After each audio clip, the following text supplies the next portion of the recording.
We now welcome this year's guest speaker, Tasha Danvers.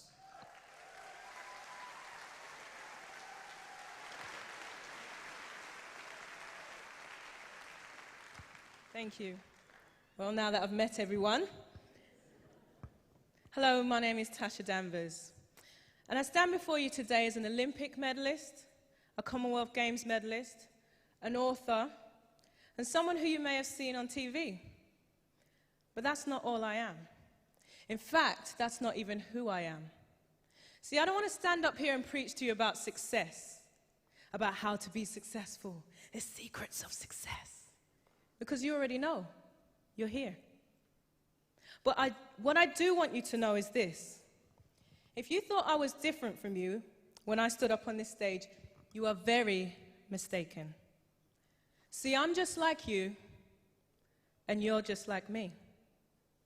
We're no different. I can look around this city, I can look around your college, I can look around this hall, and I can say that someone may have been through some of the things that I've experienced. A child of divorce, financial struggle, some might even call it poverty, abuse, a sense of not knowing who I was, bullying, failure, and all those things could have destroyed me. But instead, I let them guide me, I let them shape me, and I let them strengthen me. See, what you're seeing here is the result. What you're seeing is what comes after the equals sign in an equation. What you're seeing is the finish line. So I want to take you back to the start of this race, to the beginning of my journey. See, I was born in South London to working-class parents. My mum was a secretary at the time, and my dad was a plumber. And you know how some relationships go, didn't work out. So when I was about 2 years old, they divorced. I don't remember much from that time period, but I do remember some of the places that we lived. Streatham, Tooting, and Peckham. Peckham.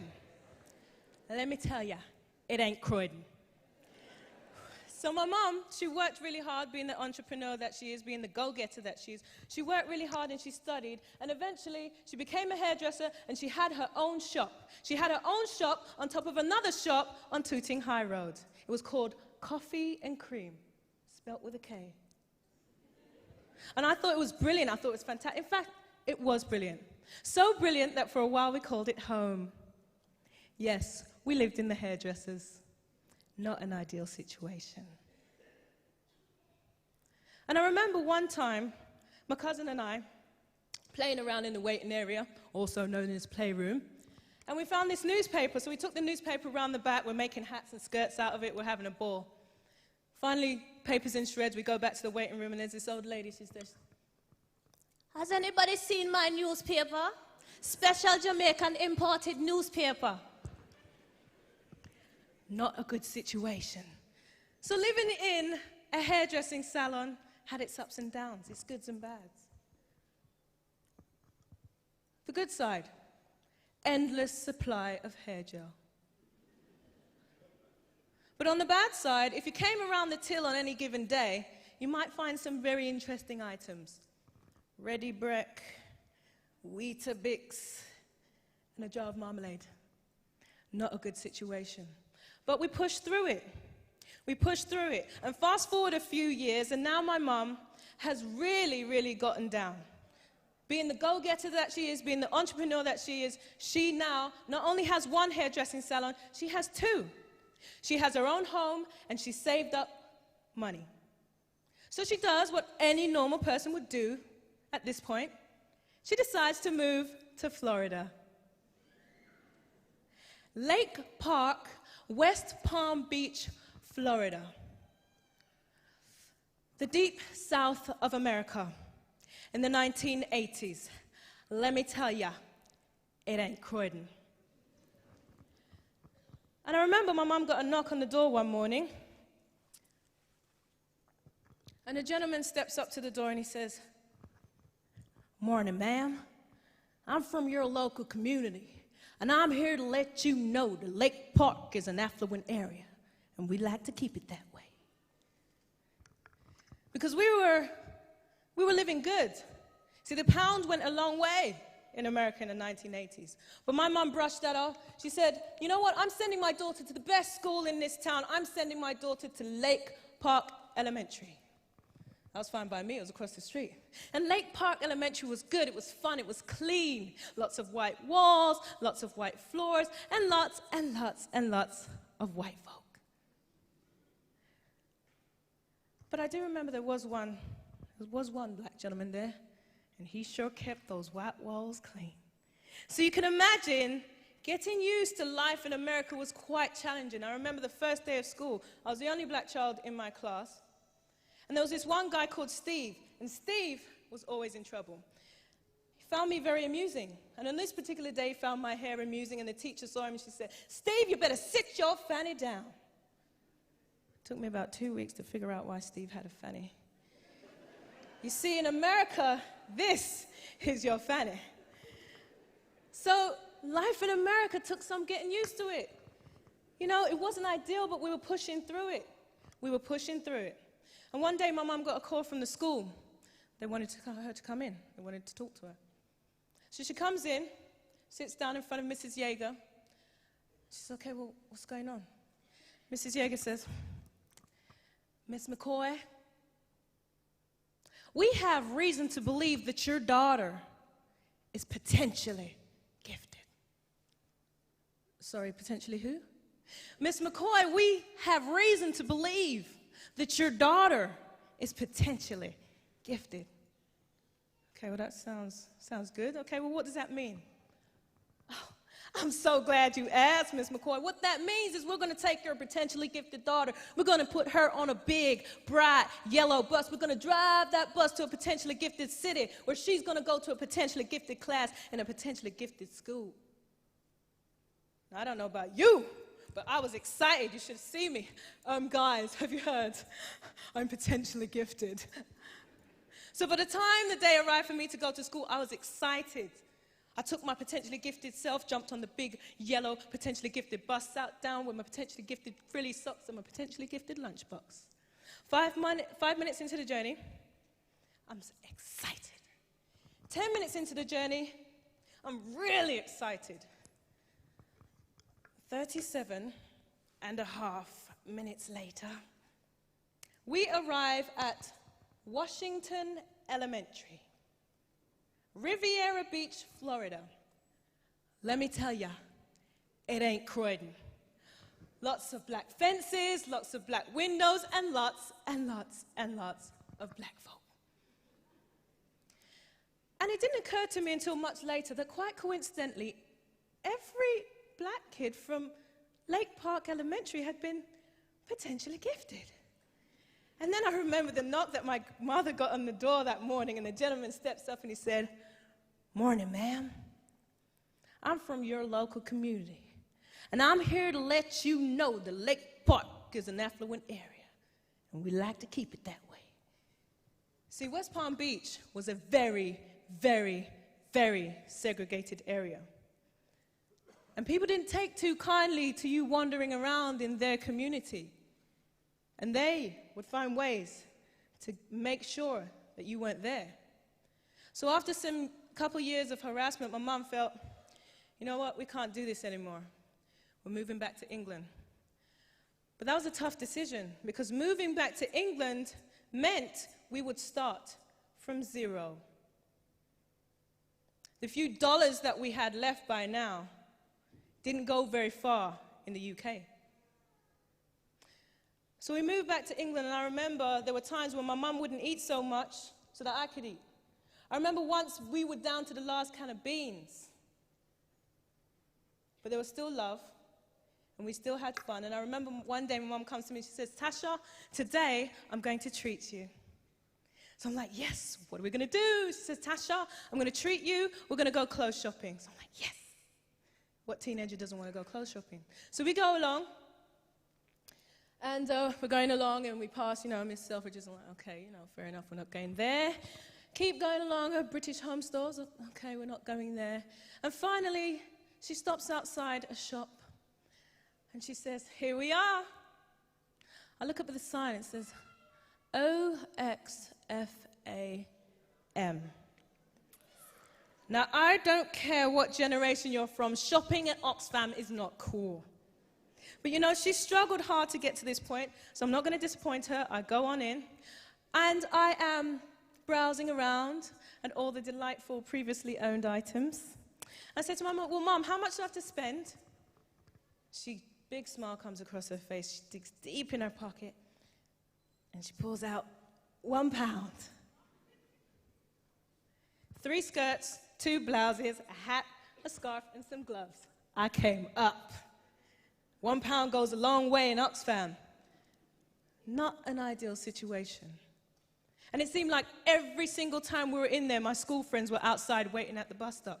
And I'd duck behind the 10-piece skirts. I swear by the end of it, the woman behind the counter thought I had a medical problem. But it wasn't ideal, but we kept on pushing. So fast forward some years, and I've been doing athletics by now, and I'm doing pretty well. And it's 1996, and I get a call from the University of Southern California, Los Angeles. They want to know if I want to come and get my degree there. They want to know if I'll come and represent their university as their #1 hurdler. Now, I hadn't seen the place. I didn't know a soul out there, but I thought, you know what? This is the opportunity of a lifetime. So my mom helped me pack my things up together, and I flew 10 hours, 5,000 miles to Los Angeles, California. I go through customs, I go through immigration, and I get outside, and I'm waiting for the guy in the bow tie and the suit and the sign that says, Miss Danvers. And I get out, and I see no guy with a bow tie and a suit and a sign that says Miss Danvers. In fact, I saw nobody. I had just flown 10 hours, 5,000 miles, and nobody was there to pick me up. I may have been 18, but I cried like a baby that day. It was terrifying. So about 3 hours later, someone comes to pick me up. And I'm, still trying to keep the excitement up, so I start looking through the brochure that I'd received from USC. It's got a nice, friendly roommate sitting on a bed with plush pillows and cool posters on the wall. So we arrive outside my dorm. The guy dumps my stuff on the curb, and adios. So I carry my stuff up to my room, and I open the door, and there's a cool, friendly roommate sitting on a bed with plush pillows and cool posters on the wall, and then I look over at my side. Nothing. See, I just had this impression that my room was going to look like it did in the brochures. We had nothing. And I didn't have any money to get anything. The roommate had to lend me a sheet. So situations weren't always ideal, but we're pushed through it. And I did what most student athletes do. I studied hard, and I trained hard. But as the year went on, I started to feel homesick. I started to get lonely. I started to feel sorry for myself. And then July rolled around, and July is the big championship, the NCAA championships. It's all we work for. It's what every single training day is about. Somehow, I made the final at these NCAA championships. And I was supposed to come in the top 3, but when I stood on that start line, all the emotions that I had, I brought them with me. And the best I can say is that I moseyed on down to hurdle 1, clambered over it, and walked off the track. Now, I'd learned a lot of lessons up to that point in my life, but I learned the greatest lesson that day. When you step up to that start line, you better cross that finish line. If you start the race, you need to finish the race. And that lesson never hit home to me more than it did in 2004. Because in 2003, I was running very well. I was running the most consistently I'd ever run. I was number 6 in the world, and I had a goal of becoming the Olympic medalist in 2004. And then I got pregnant. Not an ideal situation. But you know what? I remembered some of the lessons that I'd learned. I remembered that lesson that I learned in previous years, on that day. And I decided that I'd started this race and I was going to finish it. So I trained hard and I went from strength to strength. In 2006, I became a silver medalist in the Commonwealth Games. In 2007, I was a World Championship finalist. So things were looking good for 2008. But then 2008 rolls around and it seemed like every single thing that could possibly go wrong for an athlete was going wrong for me. First, I had Achilles problems. Managed to sort that out. First day back on the track, tore my hamstring. Managed to sort that out, got a virus. Now I'm running out of time. There are 4 weeks left until the Olympic Games. But you know what? I said, I started this race, and so I'll finish. And finish I did. Against all the odds, I made the final at the Olympic Games. Nobody thought I would make that final. In fact, when they released the team list, the head coach got 42 texts within the first hour asking, why have you picked Tasha Danvers? So when I stepped to that line at 10:30 p.m. on August 20th, 2008, I had a big smile on my face. And this is what happened next. A world record, the great Usain Bolt. Another final, though, out on the track right now. The women's 400 hurdle final. Tasha Danvers going in this one for Great Britain. Let's join Stuart's story. Well, follow that, and we have to. And the women have been waiting for some time. Hejnova of the Czech Republic drawn in lane 3. Biker of Russia in lane 2, just to the right of your shot. 54.38 her best. 3:05.8 is Rabchenyuk of the Ukraine. She was second in her semi-final, 54.6. Got a good lane, actually, the 4th lane. Not using the inside lane once again.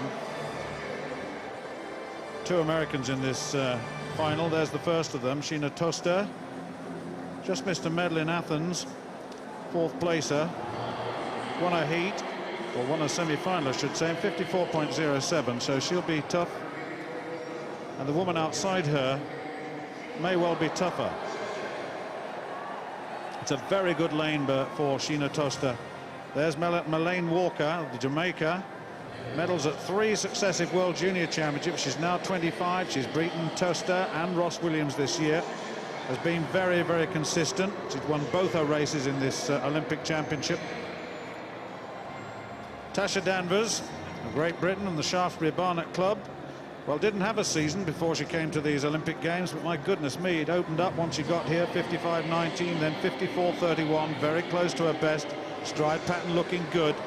I don't know whether this is a good or a bad lane for her, with Walker on the inside lane, but she's got an American, Tiffany Ross Williams, outside her now. Ross Williams is 53.54, so she's sandwiched between 2 very, very quick athletes.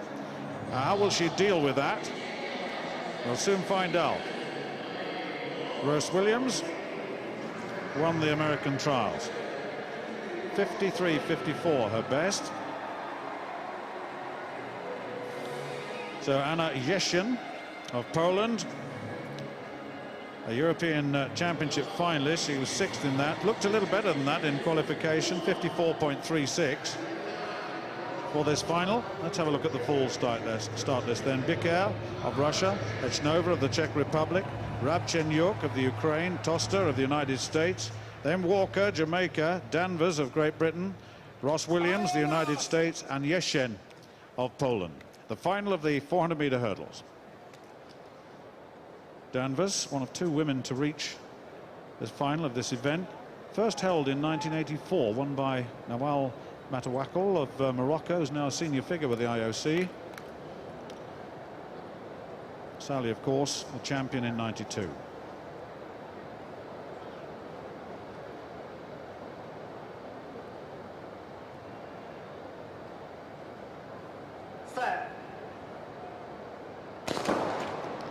No problem with the start, and Tasha's gone off very quickly indeed, chasing Ross Williams into the back straight. If she can hold this stride pattern together, going quite well.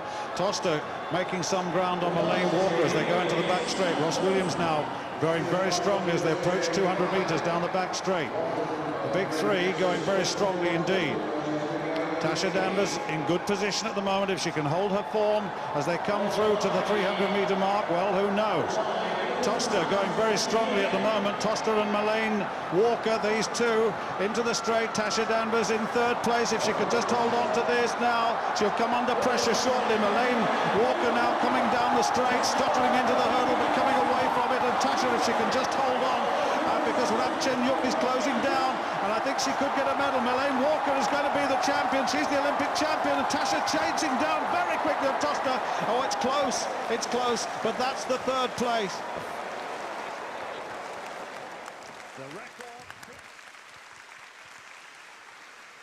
See, what you just saw was the end of a race. It was the end of a journey that began when I was a child and culminated in this one moment. All the good things and all the bad things that had ever happened to me had come together to help create this one moment. And although it was the end of a chapter in my life, it was also the beginning of something new, the beginning of my vision to become the Olympic champion in London 2012. So, thank you. Thanks. See, when I started this conversation with you, I said, you're just like me, and I'm just like you. We're no different. So you have come to the end of a chapter in your life. You have come to the end of a particular journey, but really it's not the end. Really, it's the beginning of something new, the beginning of a great and fantastic vision for your life. And I can't promise you that you won't have setbacks. I can't promise you that you won't face obstacles. I cannot promise you that you won't experience challenges. But what I can do is encourage you to push through those challenges. Do not let them destroy you. Allow them to make you stronger. Allow them to guide you and allow them to strengthen you. Allow them to take you to higher heights and achieve amazing things. See, I have two prized possessions. One is my diploma. I have it framed and I keep it on my wall. I keep it on my wall to remind myself that I've done it and therefore I can do it. The second is my Olympic medal. I keep it close to remind myself that I have done it, and therefore I can do it. I've been through a lot to achieve the things I've achieved, and I am proud of what I've achieved. And what I want you to do is go out into your community and make your community proud. Make your family proud. Make the people who have helped you to get to where you are today proud. But most of all, make yourself proud. And when you hang your diploma up on the wall, don't forget to every now and then give yourself a pat on the back and say, I've done it, and I can do it again. I hope that what I've said today has inspired some of you. I hope it's inspired all of you. And I hope one day I'll be listening to you, being inspired by you, telling your story about how against all odds you have achieved great, fantastic, and amazing things. I know we can do that. I know we can do that. You know why? Because I'm just like you, and you're just like me. We're no different. Congratulations to all the graduates for what you've achieved so far, and congratulations for all that I know you will continue to achieve. It has been an honor and it's been my privilege to share some of my stories with you today. Thank you all for listening. I'm Tasha Danvers.